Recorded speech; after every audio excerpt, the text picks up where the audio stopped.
கர்நாடகாவில் ஒரு கோயில் ஃப்ரெண்ட்ஸ். பயந்து போயிட்டேன் நான், என்னடா இப்படி இருக்குன்னு சொல்லிட்டு.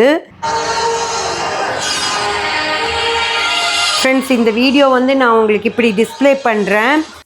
என்னன்னு சொல்லி பார்த்தீங்கன்னா, இப்போ நான் பேசிகிட்டே இருக்கேன், வீடியோ ஓடிட்டுருக்கு.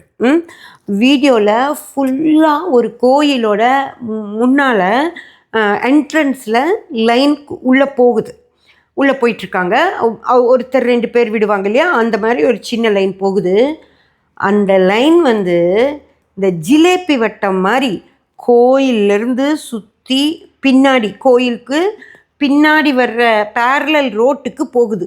அப்படி போய் அந்த பேரலல் ரோட்லேருந்து சுற்றி இன்னொரு பேரலல் ரோட் போய் அங்கிருந்து கோயிலுக்கு வர்ற முன்னாடி ரோட்டில் இருக்குது கோயில். கோயிலுக்கு வர்ற முன்னாடி சைடு மெயின் ரோடு, பாலம் கூட மேலே இருக்குது.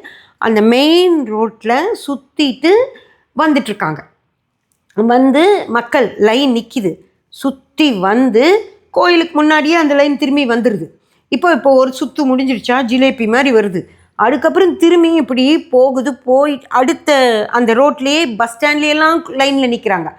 போய் அடுத்த ரோடுக்கும் போகுது. அடுத்த இங்கே சுற்றி இப்படி வந்து அடுத்த லைனுக்கு இப்படி வந்து இப்படி திரும்பி போகுது. அவ்வளவு தூரம் போயிட்டே இருக்காங்க பாருங்கள். நானும் முடியும்னு பார்க்குறேன், முடியவே இல்லை.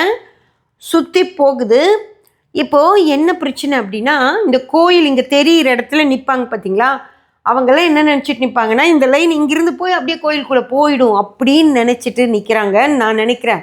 இவங்களுக்கு தெரியுமான்னு தெரில, இந்த லைன் இப்படி போய் அப்படி சுற்றி தான் திரும்பி வந்து கோயிலுக்குள்ளே போகுது. நம்ம இதில் நின்னோன்னா ஒரு 7-8 மணி நேரம் ஆகும் சாமியை கும்பிட்டு வெளியே வர்றக்கு அப்படின்னு இவங்களுக்கு தெரியுமானே தெரியாமல் அத்தனை பேர் நின்றுட்டுருக்காங்க ஃப்ரெண்ட்ஸ். எனக்கு என்ன சொல்கிறதுனே தெரியல. இப்படி ஒரு கூட்டம்.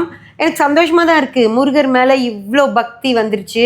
இதுவும் கர்நாடகா மக்களுக்கு முருகர் மேலே இவ்வளோ பக்தி வந்துருச்சு. அப்போ தமிழ்நாட்டு மக்களுக்கு எவ்வளோ பக்தி இருக்கும் இல்லைங்களா? அது அப்படின்னு தான் நான் நினச்சிக்கிட்டேன். சரி ஃப்ரெண்ட்ஸ், இங்கே தான் இப்படியா அப்படின்னு சொல்லி பார்த்தீங்கன்னா, பழனி ஃபுல் கூட்டம், மருதமலை ஃபுல் கூட்டம், திருச்செந்தூர் அதை விட கூட்டம். அதுக்கப்புறம் திருச்செந்தூரில் இன்னொரு வேலை கூட செஞ்சுருக்காங்க. அது நான் உங்களுக்கு சொல்கிறேன். இது நான் ஃபுல் வீடியோ போடுறேன், நீங்கள் பாருங்கள்.